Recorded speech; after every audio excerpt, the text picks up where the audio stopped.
This video was brought to you by Brilliant. The first 200 people to use the link below get 20% off an annual subscription. In Pakistan over the last few weeks, opposition lawmakers have been making moves to oust former professional cricketer and current Pakistani Prime Minister Imran Khan. Things came to a head over the weekend when Khan somehow escaped a no-confidence vote he looked certain to lose. So in this video, we're going to explain Pakistan's ongoing economic crisis, the confidence vote that never was, and what happens next. So before we get into the vote itself, a bit of context. Pakistan has long been beset by economic problems. Despite a large young workforce, Pakistan has a population of 220 million with a median age of just 23, Pakistan's economy has grown significantly slower than that of its neighbours. In 2000, Pakistan's GDP per capita was above that of both India and Bangladesh. Today, it's well behind both. This was due to a combination of corruption and economic mismanagement. Successive Pakistani governments have borrowed and spent more than they could afford, often to subsidise inefficient state-owned business and cover Pakistan's massive military budget, which accounts for about 20% of Pakistan's total government expenditure. For context, Pakistan's military expenditure, expressed as a percentage of GDP, is roughly twice the global average of 2%. Anyway, all this financial imprudence has meant that every couple of years, Pakistan has needed a bailout, usually from the IMF. Since 1988, Pakistan has received an astonishing 13 IMF loans, with the latest coming in 2019. Pakistani politicians have also been reluctant to tax wealthy elites,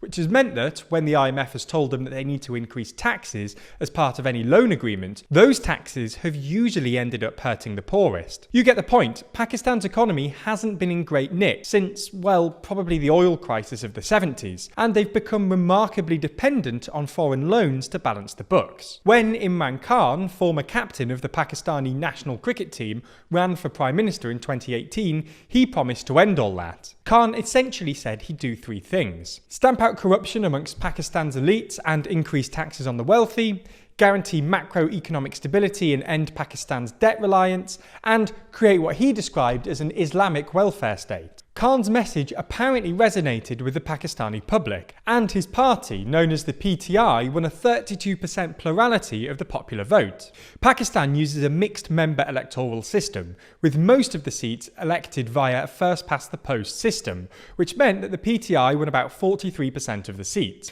Obviously, this wasn't quite enough for an outright majority, so Khan formed a coalition with a bunch of minor parties. Anyway, once in government, things got difficult for Khan. Like his predecessors, Khan was almost immediately faced with a debt crisis. This wasn't really Khan's fault. Thanks to excessive borrowing by previous administrations, Pakistan's debt servicing costs have started to reach into Pakistan's foreign exchange reserves. In other words, Pakistan was running out of money to pay off its pre-existing debts. So once again, Pakistan needed a bailout. Khan has said during his campaign that he wouldn't go to the IMF, who have developed a bit of a bad rep in Pakistan. This is because every IMF bailout comes with conditions, which normally involve the government spending less money. This usually means higher taxes and fewer subsidies, which, for reasons mentioned earlier, hurt the poor. While these policies might in theory be good for Pakistan's macroeconomic stability, in practice Pakistan usually just ends up coming back to the IMF for another loan a few years later, which means that many Pakistanis see them as unnecessary hardship. So instead of going to the IMF, Khan first asked for loans from China, Saudi Arabia and the UAE. When these weren't sufficient, Khan finally went to the IMF, who agreed to a $6 billion loan spread out over 3 years, including a 40% budget cut to higher education, privatisation of Pakistan's healthcare sector, and a reduction in fuel subsidies. As well as inflicting serious economic pain on Pakistan's lower and middle classes, these reforms didn't do much to help Pakistan's economy. Pakistan's GDP growth fell from 6% in 2018 to just 1% in 2019. GDP per capita actually fell from about $1,500 to $1,300, and inflation jumped from 5% to 10%. Now, the IMF would probably say that Pakistan had to suffer that short-term pain to stabilise its economy, but some analysts have argued that the IMF's insistence on austerity have actually been misplaced. Ultimately, the truth is probably somewhere in the middle. While Pakistan's state is relatively dysfunctional, the IMF's budget cutting was at least mistimed, given that COVID followed soon after.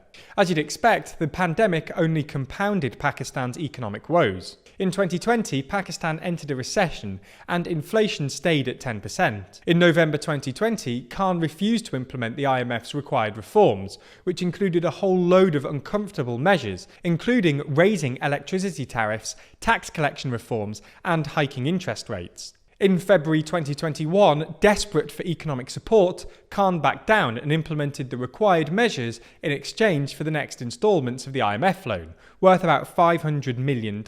This agreement only lasted until June, when Khan again decided he couldn't tolerate the IMF's measures, and the IMF suspended payments. In November, Khan backtracked again and agreed to the IMF's demands, which included withdrawal of tax exemptions and subsidies, an increase in the petroleum levy, higher energy tariffs, and an audit of some $1.4 billion in extra funds lent to Pakistan in April 2020 to help it weather the COVID-19 pandemic. In February 2022, the IMF released another $1 billion, which means that Pakistan have so far received $3 billion of the $6 billion originally agreed in 2019. This endless flip-flopping, combined with the IMF's enforced austerity and the global uptick in inflation, has proved too much for both the public and Khan's coalition partners. Khan's approval ratings have dropped below those of his opponents, and some 20 MPs allegedly withdrew their support for him, which has inspired the opposition into calling a no-confidence vote against him.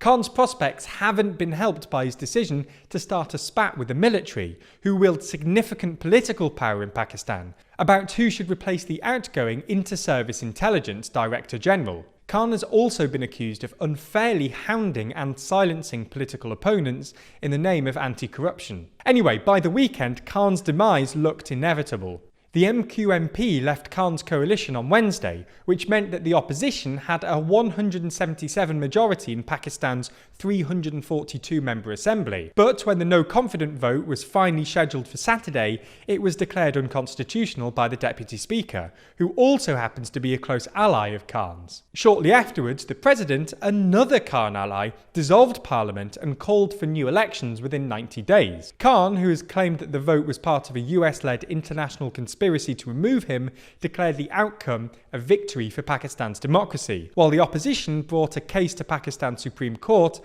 arguing that the Deputy Speaker's actions were unconstitutional. So what happens next? Well, it depends on the Supreme Court, but if Khan gets his elections, they won't be pretty. Recent local elections have been marred by violence, and the political temperature is only set to rise, given that Khan's PTI party and the opposition PMLN are currently head-to-head in the polls, and that Khan has spent the last few weeks accusing the opposition of participating in a traitorous conspiracy. So the outlook for the country isn't necessarily all that positive.